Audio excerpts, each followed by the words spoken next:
Good afternoon. Am I speaking with Mr. Flabby? Dear Flabby, I've got a question for you. I have a little problem, so what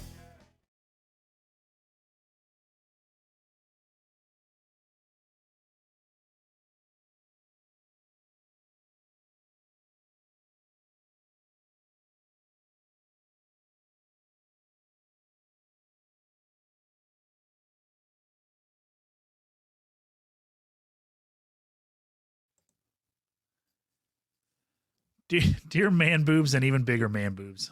Why is David Koresh, the leader of the Branch Davidians, painted as the bad guy? So what? He raped children, had illegal machine guns, and was manufacturing drugs. It's not his God-given American right to do what he wants in this so-called land of the free, or was that ATF, aka the good guys' way of dealing with this peaceful protest of the American government really necessary? Did they have to start his sanctuary on fire, killing 82 people, included women and children, really necessary? Could you explain to me why this happened, since you were alive when it happened and I'm only 14 3/4? Thanks. I don't know where this 14-year-old got his facts, but I think he's wrong on a couple things. Okay. I don't believe that there was ever any proof that David Koresh fucked kids Nope. or made drugs. Nope. It was all about running guns. So I don't think it was about running guns, actually. I think I was going to say he that's just had guns. So I believe what happened was he ordered a package of hand grenades, and when they got delivered by the FedEx guy or whatever, the box ripped and all the hand grenades fell out. I'm serious. Are you serious? Yeah. I didn't know that. Okay. So that FedEx driver reported them because, hand grenades. And then the ATF started doing surveillance and then all that shit. Yeah. So I always get David Koresh, Branch Davidians. I always get them mixed up with the other guy, Ruby Ridge, where they shot his wife. What was his name? Randy Weaver. Yeah, Randy Weaver. So Randy Weaver was caught by an undercover guy trying to sell. No, the other guy was trying to sell him a sawed-off shotgun or something. He asked the undercover guy asked Randy Weaver to saw off some shotgun for him, and he was going to pay him for it or whatever. And then the government killed his family. And yeah, that's not even an exaggeration. They came to his land, and his kids were out doing whatever, and they saw the agents coming in and ran back to the house and told his dad, "Hey, the fucking feds are here." And they holed up inside and they shot his wife holding the kid. The wife was holding the kid, walked by the front door. They killed his wife right in front of him for sawing off the barrel of a shotgun 2 inches too short or whatever. We take that shit seriously here, pal. Yeah, right. The government's the good guys. Remember that. Always remember. Okay, so Waco. Yes. Oh, That's Branch Davidians, right? yes. Yes. Duh. So they burned the build. They started to set the building on fire, knowing that there was kids inside. They couldn't get the kids out. Not true. I think so. They didn't walk up with a lighter. They filled it full of tear gas, Yes. and then the tear gas is what caught fire.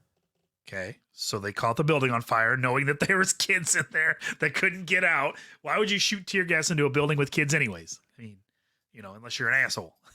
How long did that siege last? Like 80 days or something? I don't know. For a long time. I don't really know. I don't know anything about it. I know they tried to blast them out with really loud rock music. Probably that Swedish bullshit. Probably. So, David, why are we painting David Koresh as the bad guy? I don't think anybody paints David Koresh as the bad guy. If they do, they're a fucking bootlicker. Right. So that's what I was going to get to is here's what I don't understand. So how long ago was that? 20 years ago?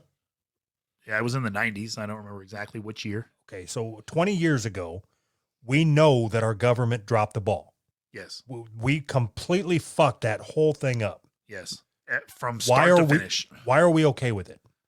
Like, why don't you rise up? Who, I'm not me? getting out of my chair. Why don't you rise up? You got one of them lift chairs? That'll help you get up. I'll be with you guys in a minute. You Why guys don't- start the revolution. I'll be there. Why don't I rise up? No, America, not you. Oh, because they're scared.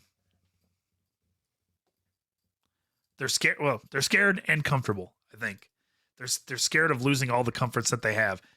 Once you get to a certain level of comfort as a whole society, you're not willing to risk very much to lose all that comfort. So we know all these years later, we know that all the news conferences that were going on during that siege was all misinformation. It was all bullshit. Yes. And it's like we don't learn anything from anything. Right. We just keep fucking regurgitating or recycling over and over again. The idea is that if we give the government more power now, and we just get the right people into government and give them the power, everything will just be better. I mean, people actually honestly believe that. The reason that the government fucked everything up is because the wrong people were in government. So we need to get the bad people out of government, put the right people in government, and give them more power. And they unironically believe that stupid bullshit. The whole system is fucked, but, we just need to get different people in. Like AOC, we need to get her in more positions of power so that things will be better for some reason. So she did Waco? Yeah, duh. I think she's only like 14 3/4 too. I don't think she could have done Waco either. It just frustrates me. Like 20 years, not all the facts, but the facts as we know them now. Yeah. We know that we were lied to. We know that there was no good reason for any of that to happen. Right. But we're just okay with it. I honestly don't understand. This isn't even like me trying to like amp up and go on a rant or anything. I truly don't understand it. So that directly, like between Waco and Ruby Ridge, is what directly led Timothy McVeigh to blowing up that federal building. I mean, it's not like people are okay with it. They're just. So I think there's got to be a happy middle ground between sitting in our gaming chairs and blowing up a daycare. Is there though? If you're going to be a bear, be a grizzly. Right.